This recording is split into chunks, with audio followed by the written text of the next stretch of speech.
un misterioso brillo que señaló hacia una sorprendente nueva visión del mundo. Una droga milagrosa que le salvó la vida a incontables soldados aliados. El asesino detrás de una epidemia desenmascarado. Son algunos de los grandes descubrimientos en la historia de la medicina. Cada uno fue un hallazgo revolucionario que salvó vidas al ampliar las fronteras del conocimiento, al imaginar lo inimaginable.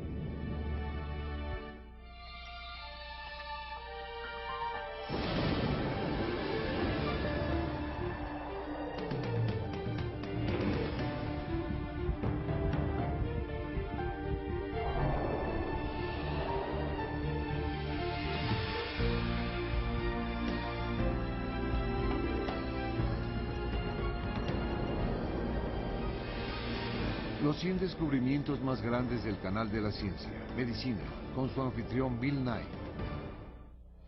La anatomía humana. En la antigua Grecia se trataban las dolencias con base en la filosofía, más que en la genuina comprensión de la anatomía humana. Los procedimientos quirúrgicos eran inusuales y la disección humana no era una práctica aceptada. En consecuencia, los médicos tenían poca información de primera acerca del interior del cuerpo humano. No fue sino hasta el Renacimiento que surgió la ciencia de la anatomía humana. Un médico belga, Andreas Vesalius, escandalizó a muchos al decidir investigar anatomía diseccionando cuerpos humanos. Cuerpos que normalmente tenía que conseguir al amparo de la noche. Los estudiantes que deseaban hacer disecciones como Vesalius tenían que ir a buscar cadáveres por fuera de todos los medios legales. Una vez que Vesalius se convirtió en profesor de Padua, en realidad la persona a cargo de las ejecuciones era su amigo, así que Vesalius incluso podía entrar a ver a los prisioneros que esperaban ser ejecutados y decía, yo quiero a ese, y luego la persona era ejecutada. De acuerdo con el doctor Baileville, Vesalius estaba decidido a transmitir el conocimiento que había obtenido a través de las disecciones, describiendo un libro de anatomía humana. El resultado fue su De Humani Corporis Fabrica, de la estructura del cuerpo humano. Se publicó en 1538 y es uno de los libros más importantes en la literatura de medicina. Es uno de los mayores descubrimientos de la medicina porque contiene la primera descripción acertada del interior del cuerpo humano. Este fue el primer desafío importante a la autoridad de los antiguos médicos griegos. El libro tuvo excelentes ventas, lo compraron las personas opulentas y educadas que iban mucho más allá de la profesión médica.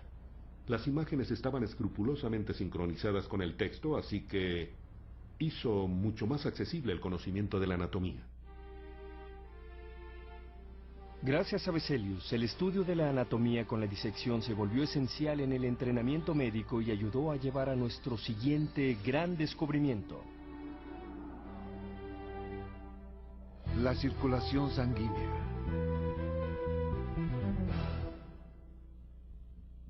El corazón humano, un músculo del tamaño de un puño. Late más de 100.000 veces al día, más de 2.000 millones de latidos a la edad de 60 años, bombeando más de 19 litros de sangre por minuto. La sangre fluye a través del cuerpo, viajando por un complejo entramado de arterias y venas. Si se colocaran en línea todos los vasos sanguíneos de un solo cuerpo, medirían 96 millones y medio de metros, más de 2 vueltas a la Tierra. Pero a principios del siglo XVII el funcionamiento de la sangre era mal entendido. La teoría prevaleciente decía que había un flujo y reflujo en el corazón a través de poros en el tejido blando. Entre aquellos que creían en esta teoría estaba un médico inglés llamado William Harvey. Lo fascinaba el funcionamiento del corazón. Al estudiar los corazones de animales vivos en su mesa de disección, veía que la teoría aceptada del flujo sanguíneo no podía ser correcta. Él dijo explícitamente, yo empecé a pensar si la sangre podría tener un movimiento, como si fuera en círculo. Y entonces empieza un nuevo párrafo y dice, más adelante hallé que estaba en lo cierto. Con sus disecciones vio que el corazón tenía válvulas de un solo sentido que hacían fluir a la sangre en una dirección. Algunas la dejaban entrar mientras otras la dejaban salir. Aquí estaba su gran descubrimiento. Se dio cuenta de que el corazón bombeaba sangre a las arterias, que después circulaba a través de las venas y volvía en círculo hasta el corazón, lista para empezar el ciclo otra vez. Hoy en día es obvio que la sangre circula en el cuerpo humano, pero en el siglo XVII el descubrimiento de William Harvey fue revolucionario. Todo esto contradecía la misma esencia de las ideas médicas tradicionales. Al final de su tratado, Harvey dice, cuando pienso en las incontables implicaciones que tendrá esto para la medicina, veo un campo de posibilidades casi ilimitadas. El descubrimiento de Harvey llevó a grandes avances en la investigación anatómica y la cirugía, y también son simples y salvan vidas. En las salas de operación de los hospitales de todo el mundo se usan pinzas quirúrgicas para contener el flujo de la sangre y mantener intacta la circulación. Un artefacto sencillo, pero nos recuerda el gran descubrimiento de William Harvey. Los grupos sanguíneos.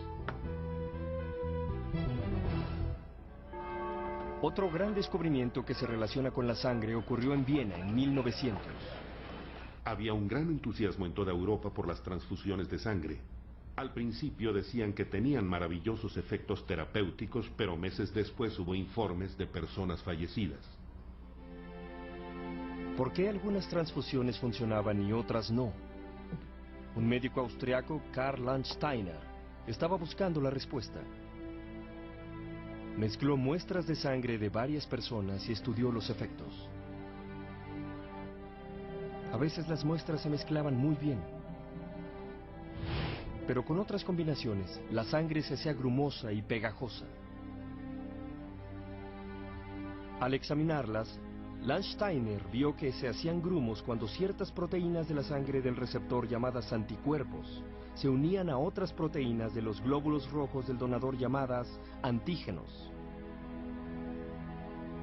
Para Landsteiner, este fue el momento del descubrimiento. Se dio cuenta de que no toda la sangre humana es igual.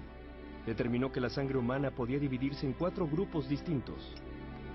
Llamó a estos grupos sanguíneos A, B, AB y O.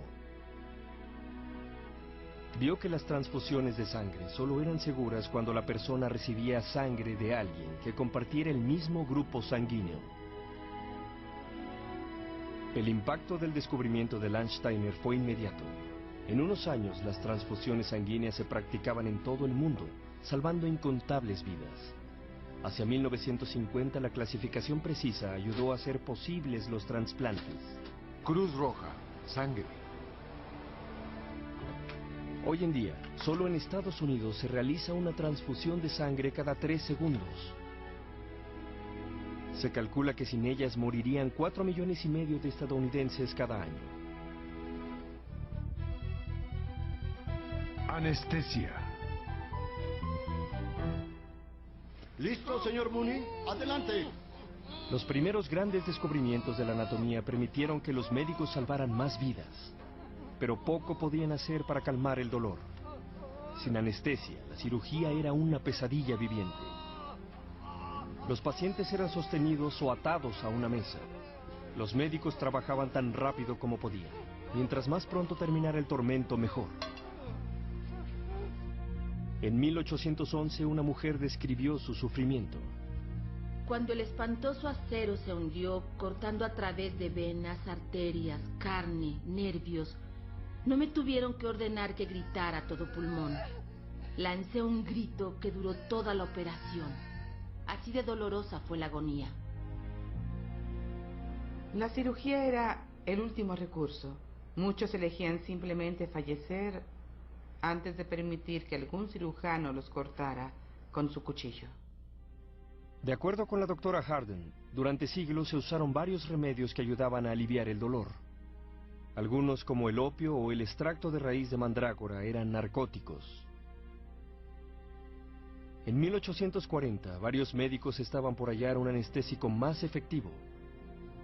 En Boston, dos dentistas, Horace Wells y William Morton, que se conocían, y en Georgia, el doctor Crawford Long, médico de un pueblo pequeño. Ellos experimentaron con dos químicos que se pensaba podían reducir el dolor: el óxido nitroso o gas de la risa y el éter, una mezcla líquida de alcohol y ácido sulfúrico. Aún se discute quién descubrió la anestesia. Los tres reclamaban su autoría. Una de las primeras demostraciones de la anestesia se dio el 16 de octubre de 1846. William Morton había experimentado con éter durante meses, tratando de hallar una dosis que le permitiera al paciente experimentar una cirugía sin dolor. Con un artefacto de su propia creación, convocó a una demostración frente a un público de cirujanos y estudiantes de Boston. Le administró éter a un paciente al que estaban a punto de extirparle un tumor del cuello. Morton aguardó. El cirujano hizo la primera incisión.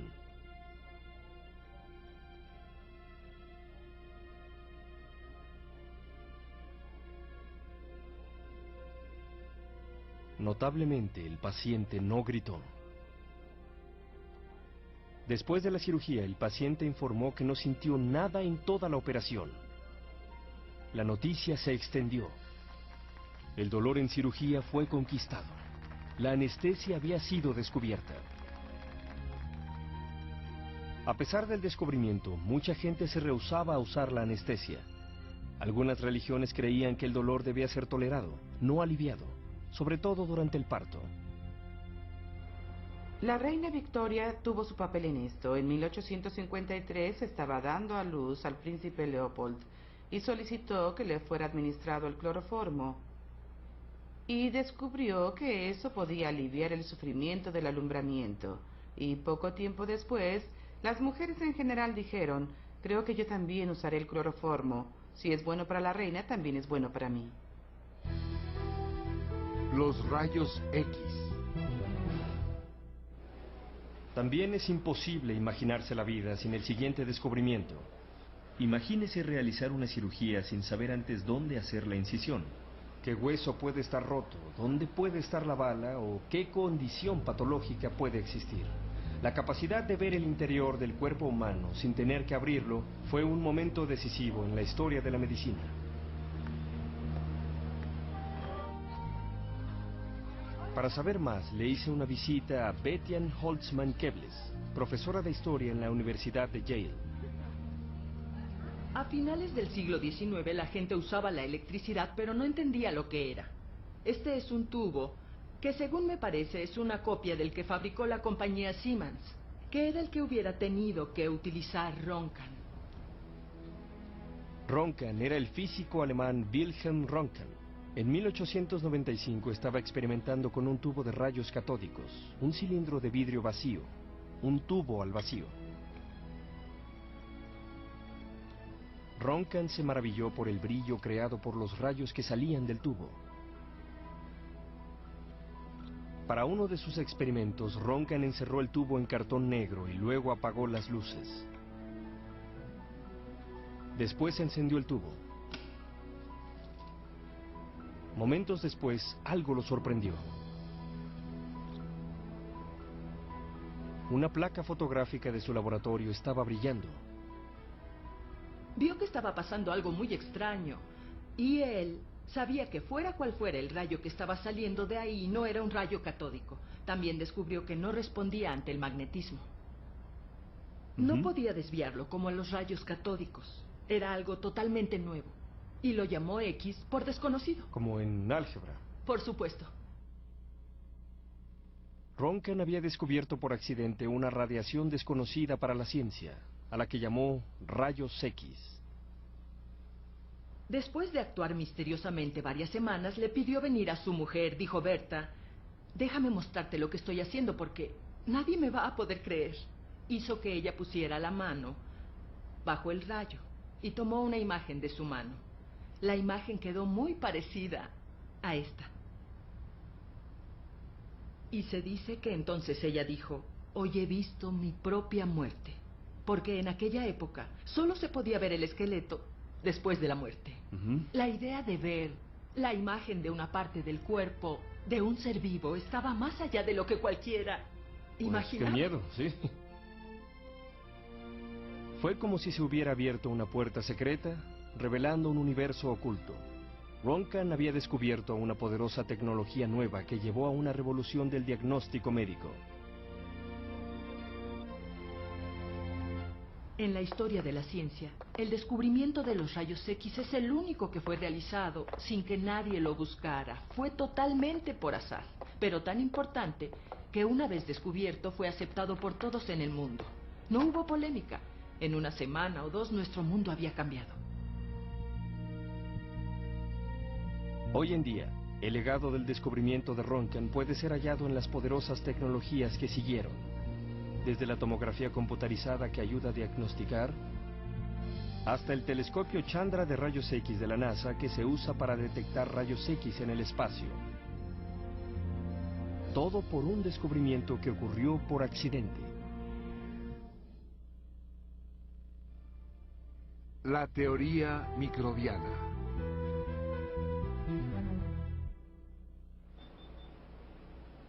Algunos hallazgos como los rayos X parecen salir de la nada, pero otros, como el siguiente gran descubrimiento, se desarrollan con tiempo, con un científico contribuyendo al trabajo de algún otro. Viena, 1846. Una ciudad de belleza y cultura. Pero en el Hospital General de Viena flotaba el espectro de la muerte. Muchas de las mujeres que venían para dar a luz estaban muriendo. La causa era la Pasteurella multocida, una infección del útero. Cuando el doctor Ignot Semmelweis llegó a trabajar al hospital, se alarmó por la magnitud del problema y quedó intrigado por una curiosa discrepancia. Ellos tenían dos salas. En una, las madres eran atendidas por médicos. En la otra sala, las madres eran atendidas por parteras. Semmelweis vio que en la sala donde los médicos recibían a los bebés, un 7% de las madres fallecía por lo que se llamaba fiebre del alumbramiento. En la sala donde las parteras los recibían, solo el 2% de las madres fallecía por la misma infección y lo molestaba, porque los médicos tienen más estudios. Se supone que deben ayudar mejor. Semmelweis estaba decidido a averiguar lo que pasaba.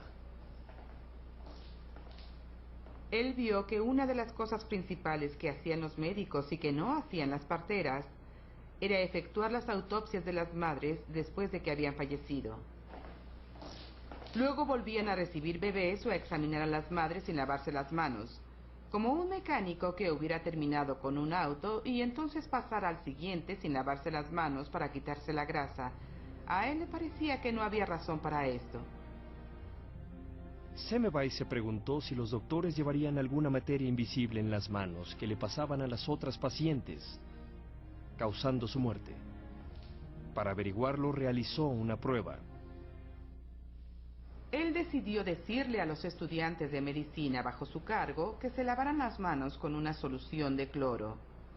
Y, repentinamente, el porcentaje de madres fallecidas se redujo al 1%, más bajo que con las parteras.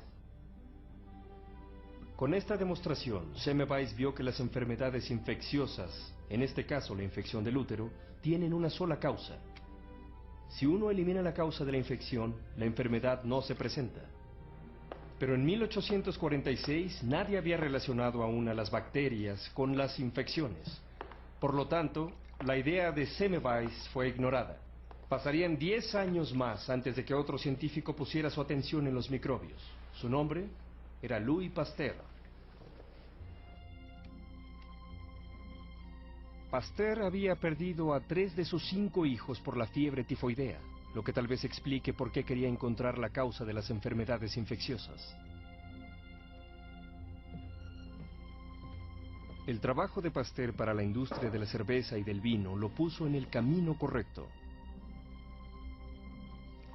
Pasteur estaba tratando de averiguar qué echaba a perder la producción de vino del país.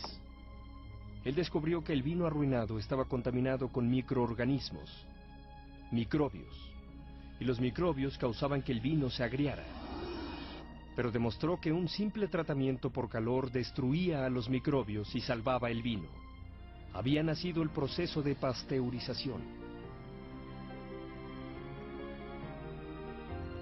Cuando debió hallar la causa de las infecciones y las enfermedades contagiosas, Pasteur ya sabía dónde buscar.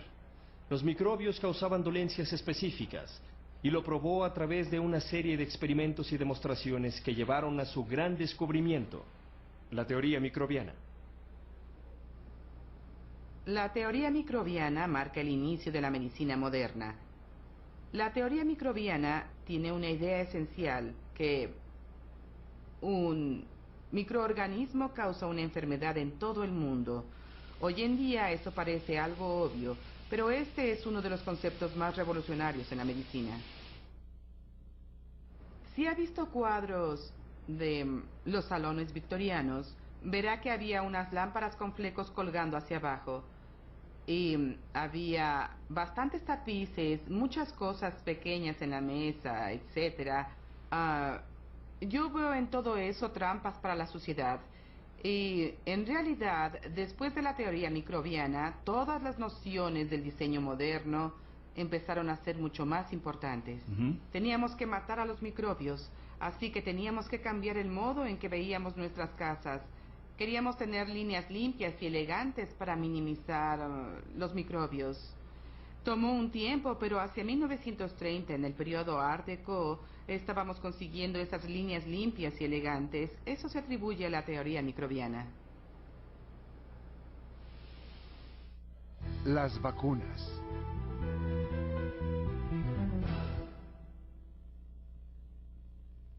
El siguiente gran descubrimiento ocurrió en el siglo XVIII, cuando la viruela mató a 40 millones de personas en todo el mundo. Los médicos no podían hallar la causa ni descubrir una cura. Pero los rumores de que los habitantes de una aldea inglesa eran inmunes a la viruela llamaron la atención de un médico, Edward Jenner. Se decía que los aldeanos que trabajaban en las lecherías no sufrían de viruela porque ya habían sido infectados con la vacuna. Una dolencia parecida, pero menos grave, que afectaba al ganado. Las víctimas de vacunas sufrían de fiebre y llagas en las manos, pero nada más. Jenner estudió el fenómeno y empezó a preguntarse si el pus de las llagas de vacunas sería el responsable de protegerlos contra la viruela. El 14 de mayo de 1796, durante un brote de viruela, puso a prueba su teoría. Jenner tomó pus de las llagas de vacuna de las manos de una lechera. Luego visitó a otra familia de la aldea. Inoculó a un niño sano de 8 años con el virus de vacuna, confiando en el resultado. En los siguientes días, el niño presentó una fiebre ligera y algunas ampollas de vacuna. Luego se recuperó. 6 semanas después, Jenner regresó. Esta vez, inoculó al niño con la viruela. Luego esperó. El momento del triunfo o el fracaso había llegado. En unos días, Jenner tenía la respuesta. El niño estaba sano y era inmune a la viruela.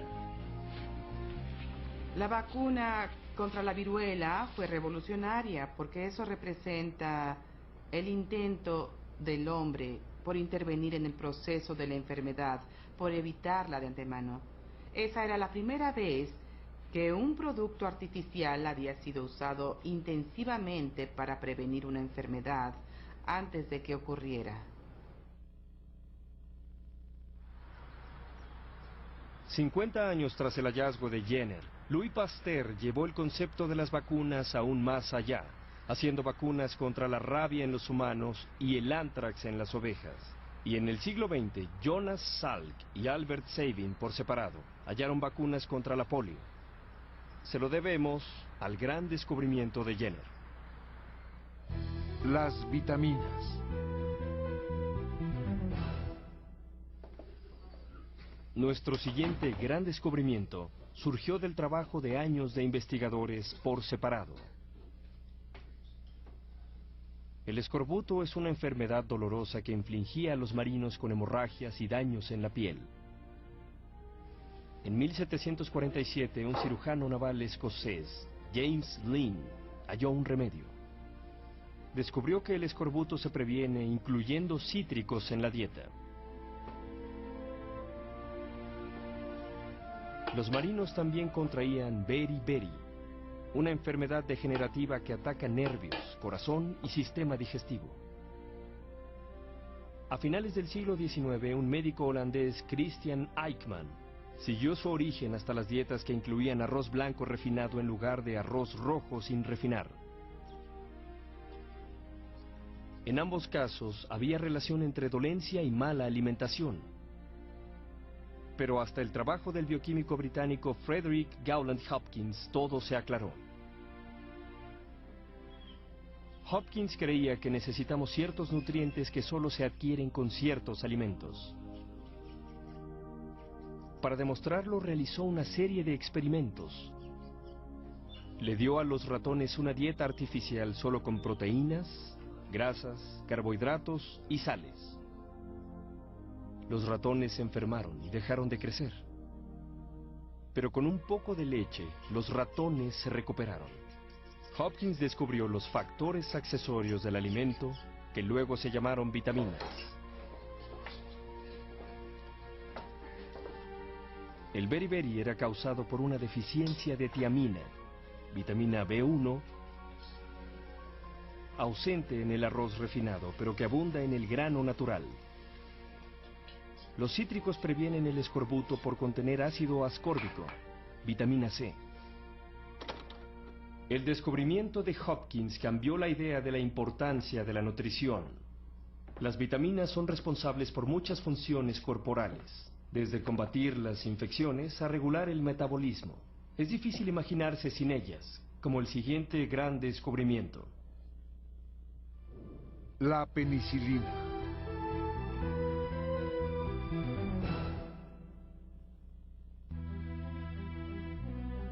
La Primera Guerra Mundial, más de 10 millones de muertos, muchos por la infección de sus heridas. Después de la guerra se investigaron modos seguros para repeler la invasión de las bacterias. Un investigador era el médico escocés Alexander Fleming. Al estudiar la bacteria estafilococo, Fleming vio que algo inusual crecía en el recipiente, un moho, Penicillium notatum. Él vio que las bacterias alrededor del moho habían muerto, lo que le llevó a pensar que éste producía una sustancia mortal para las bacterias. Llamó a esta sustancia penicilina. Los años siguientes, Fleming trató de extraer penicilina y aplicarla para tratar infecciones. Pero no tuvo éxito y finalmente se rindió. Sin embargo, su trabajo resultó invaluable. En 1935, Howard Florey y Ernst Chain de la Universidad de Oxford vieron un registro del trabajo de Fleming con la penicilina, pero estaba incompleto, y decidieron investigar. Esta vez lograron extraer y purificar la penicilina. En 1940 la probaron. Inyectaron a 8 ratones con dosis mortales de la bacteria Streptococo. Luego le inyectaron penicilina a 4. En unas horas vieron resultados. Los 4 ratones no tratados con penicilina murieron, pero 3 de los 4 que la recibieron vivieron. Fleming, Florey y Chain habían creado el primer antibiótico. Era una droga milagrosa. Ella curaba muchas enfermedades que habían causado demasiado dolor y sufrimiento. Garganta inflamada, fiebre reumática, escarlatina, sífilis y gonorrea son cosas que hoy en día ya ni siquiera pensamos que podrían matarnos. Y el descubrimiento de la penicilina llegó justo a tiempo. En el Pacífico en combate mortal contra un enemigo fanático, los soldados... En la Segunda Guerra Mundial se le distribuyó penicilina a los aliados. Una carrera contra la muerte. Le salvó la vida a incontables soldados aliados. Gracias a la penicilina, él volverá a casa. ¿Quién sabe? Sin la penicilina, el resultado de la guerra pudo haber sido muy diferente. Sulfa.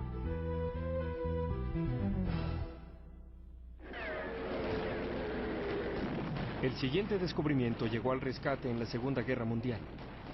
Le dio a los soldados una droga contra la disentería al combatir en el Pacífico Sur. También llevó a una revolución en el tratamiento de quimioterapia contra las infecciones bacterianas. El científico que lo hizo posible fue el patólogo Gerhard Domag. En 1932 estudiaba las posibles aplicaciones médicas de colorantes químicos nuevos. Trabajando con un colorante recién sintetizado llamado Prontosil, Domag se lo inyectó a unos ratones de laboratorio infectados con la bacteria Streptococo. El colorante se adhirió a la bacteria como Domag esperaba, pero la bacteria sobrevivió. Parecía que el colorante no era lo bastante tóxico. Entonces pasó algo sorprendente. El colorante no mató a la bacteria, pero sí inhibió su crecimiento.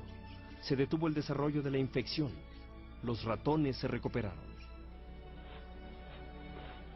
No se sabe cuándo se usó el Prontosil en un humano por primera vez. Pero la nueva droga se volvió famosa cuando le salvó la vida a un niño gravemente infectado con estreptococos. El nombre del paciente era Franklin D. Roosevelt, hijo vástago del presidente de Estados Unidos. A partir de ese momento, el descubrimiento de Domag fue una sensación. Como el Prontosil contenía lo que se llamaba estructura molecular de sulfanilamida, fue llamada droga de sulfa, la primera de su clase. Una sustancia sintética que curaba y prevenía las infecciones bacterianas. Domag le había abierto la puerta a un método revolucionario para el tratamiento de las enfermedades, el uso de drogas de quimioterapia. Un descubrimiento que salvaría decenas de miles de vidas. La insulina. El siguiente gran descubrimiento salvó la vida de millones en todo el mundo que sufren de diabetes. La diabetes es una enfermedad que interrumpe el mecanismo del cuerpo para digerir el azúcar, lo que puede producir ceguera, fallas renales, enfermedades del corazón y aún la muerte. Durante siglos, los médicos estudiaron la diabetes buscando en vano una cura. A fines del siglo XIX, al fin hubo un hallazgo. Se descubrió que los cuerpos de los diabéticos tenían algo en común. Un grupo de células del páncreas siempre estaba dañado. Ellas producen una hormona que controla el azúcar en la sangre. Esa hormona se llama insulina. En 1920 hubo otro descubrimiento. El cirujano canadiense Frederick Banting y un estudiante graduado Charles Best estudiaban cómo se produce la insulina en el páncreas de los perros. Banting tuvo una corazonada. Tomó un extracto de células productoras de insulina de perros sanos y se lo inyectó a otros perros que ya sufrían de diabetes. Los resultados fueron asombrosos. En unas horas, los niveles de azúcar de los perros diabéticos bajaron de forma significativa. Ahora Banting y su equipo se concentraron en hallar algún animal cuya insulina tuviera semejanza con la insulina humana. Hallaron una muy parecida, la insulina de fetos de vaca. La purificaron para el tratamiento y en enero de 1922 dirigieron la primera prueba clínica. Banting le puso la insulina a un niño de 14 años que moría de diabetes.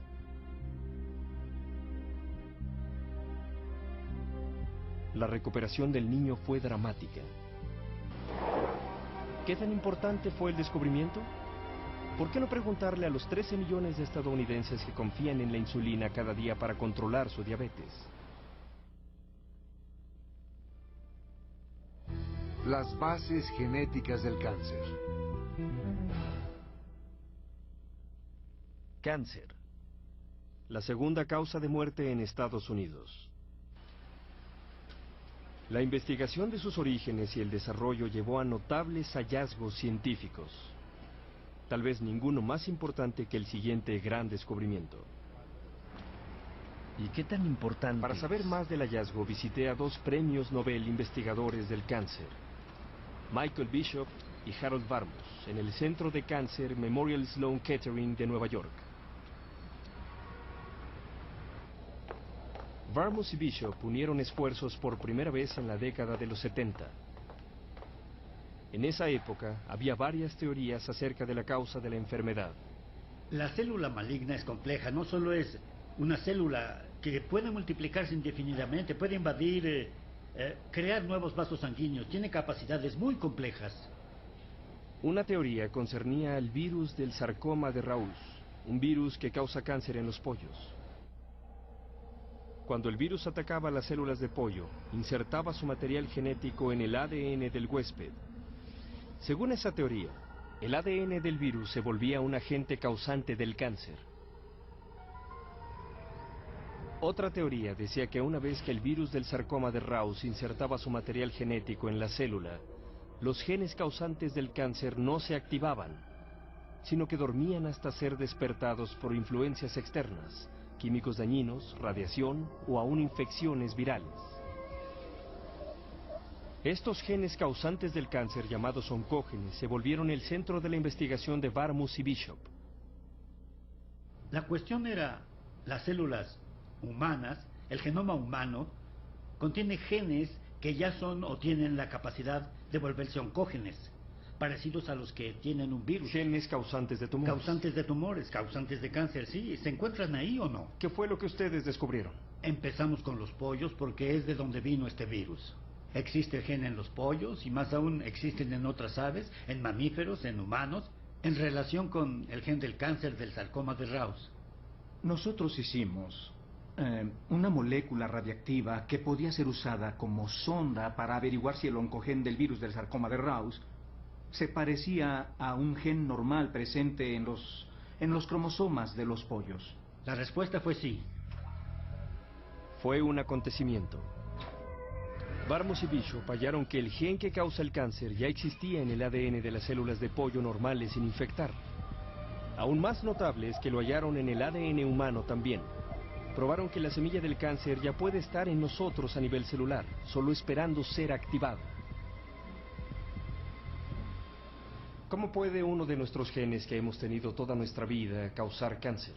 Cuando las células se dividen, se cometen errores y son más frecuentes si la célula está irritada por los rayos cósmicos. Humo de cigarrillo. Humo de cigarrillo es un buen ejemplo. Es importante saber que al dividirse las células tienen que copiar 3.000 millones de pares de base de ADN. Y cualquiera que ha tratado de mecanografiar sabe que no es fácil. Tenemos mecanismos de corrección que detectan esos errores y los corrigen, pero aún lo pequeño pasa desapercibido a una escala tan grande. ¿Y por qué es un gran descubrimiento? Esa diferencia entre el gen en el virus y el gen en la célula ejemplifica la forma básica en que trataban de pensar en el cáncer. Lo que pensamos hoy en día es que los cambios pequeños en genes particulares de nuestras células pueden transformar células que se comportan controlada normalmente en células con comportamiento maligno. Y en realidad esta fue la primera ilustración directa de eso. La moderna investigación del cáncer es resultado de su descubrimiento. Es una plataforma fundamental en la que se basan todos los acercamientos moleculares al cáncer. En realidad, si alguien dirige un hospital del cáncer, lo que me emociona en este momento es ver cómo la comprensión del cáncer a un nivel molecular y genético está influenciando el modo en el que se trata a muchos pacientes. ¿Por qué es importante? La búsqueda de esta clase de gen es vital en el diagnóstico actual. Es vital para predecir cómo va a comportarse un cáncer. Y sobre todo, es vital porque nos ha dado blancos para terapias específicas que simplemente no teníamos antes. El VIH.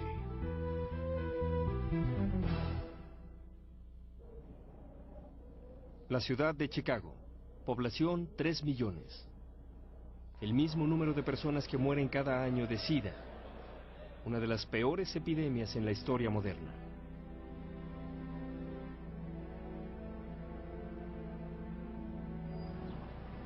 Los primeros indicios surgieron a principios de los 80. En Estados Unidos se reportó que un número creciente de pacientes fallecía por infecciones inusuales y cáncer. La sangre reveló que los pacientes tenían niveles muy bajos de linfocitos CD4T, glóbulos blancos vitales para el sistema inmunológico. En 1982, los Centros para el Control y la Prevención de Enfermedades le dieron nombre: SIDA, síndrome de inmunodeficiencia adquirida. 2 investigadores tomaron el caso: Luc Montagnier del Instituto Pasteur de París y Robert Gallo del Instituto Nacional del Cáncer cerca de Washington, D.C. Comparten el crédito por el descubrimiento que al fin desveló la causa del SIDA: el VIH, el virus de inmunodeficiencia humana. ¿Cuál es la diferencia entre el virus de inmunodeficiencia humana y otros virus, como el virus de la gripe o algo? En primer lugar, el virus no da evidencia de enfermedad durante años. Hablando en promedio, 7 años. 7 años. El segundo problema, que era algo único, para cuando una persona se presentaba sufriendo de SIDA y decía: estoy enfermo y necesito ir al hospital, ya tenía una variedad de otras infecciones. ¿Cuál era la causa? ¿Cómo demostramos cuál de ellas es la causa de la enfermedad? En la mayoría de los casos, un virus existe con un propósito: infectar una célula huésped y reproducirse. Normalmente se adhiere al huésped y entonces libera su información genética en la célula. Esto le permite al virus controlar las funciones normales de la célula, redirigiéndolas para producir nuevas partículas del virus. Entonces son liberadas para atacar a más células.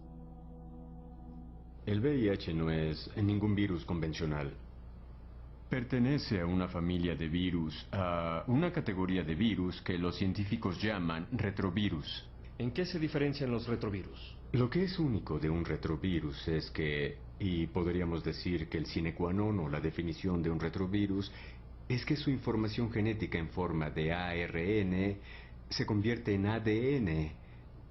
Pero lo que pasa con el ADN que nos crea el problema es que el ADN se incorpora a nuestros genes.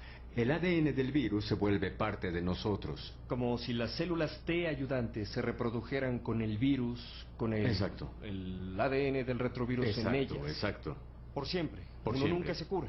Tendría células portadoras de la información genética del virus, a veces reproduciendo virus, otras en silencio, calladas, tal vez ocultas, pero solo para salir después y reproducir el virus de nuevo. Significa que rápidamente, a partir de la infección, hemos establecido una infección que probablemente sea de por vida. Esa es la esencia del problema para mí. Cuando dice que hay mucha variación, ¿son variaciones en un solo individuo porque combate con diferentes formas de este virus dentro de uno mismo? Existen algunos VIH que se asemejan unos a otros en ciertas zonas geográficas. Nosotros les damos el nombre de clado. En Estados Unidos y en Europa, el clado B ha sido la forma dominante. Aunque Estados Unidos es clado B, hay toda clase de variedades aisladas de pacientes estadounidenses que, aunque pertenecen al clado B, son diferentes unas de otras. Además, para complicar más las cosas, a veces 2 clados diferentes pueden estar en el mismo individuo. Y entonces hay una recombinación. En un individuo infectado con un tipo de VIH perteneciente al clado B, existen algunas variantes menores que casi son interminables. En cada ronda de duplicación se generan errores. Cuando el ARN se vuelve ADN y viene a la integración, se está generando un porcentaje de variación. La cura del VIH se nos sigue escapando, pero el descubrimiento de que el VIH es un retrovirus y de que el VIH causa el SIDA ha llevado a avances en la lucha contra la enfermedad y más allá. ¿Qué ha cambiado en la medicina desde el descubrimiento de los retrovirus, o más específicamente de este virus? El SIDA ha servido para demostrar que una terapia de drogas antivirales es posible. En general, se pensaba que como los virus usurpan la célula, nuestras células, para reproducirse a sí mismos, sería casi imposible combatirlos eficazmente sin envenenar a la persona gravemente. ¿Está diciendo que nadie estaba invirtiendo, por así decirlo, No en era. antivirales? El SIDA le ha abierto las puertas a la investigación antiviral y a las farmacéuticas y universidades de todo el mundo. El SIDA también ha tenido efectos sociológicos positivos. Yo he visto personalmente la diferencia entre las naciones desarrolladas y en desarrollo. No se puede arrojar los medicamentos y volver. Hay que entrenar y enseñar a usar las drogas. Ya tenemos esa relación con varios países africanos. Es una ironía que esta Más o horrible menos. enfermedad en realidad está uniendo a los pueblos. Eso creo. Gracias a los descubrimientos que acabamos de ver, el mundo ha cambiado. Desde la teoría microbiana hasta revelar los orígenes del cáncer, son avances que alteraron el curso de la historia, salvando incontables vidas y expandiendo las fronteras de nuestro conocimiento a donde se encuentra hoy. Listas para el próximo hallazgo, el siguiente gran descubrimiento.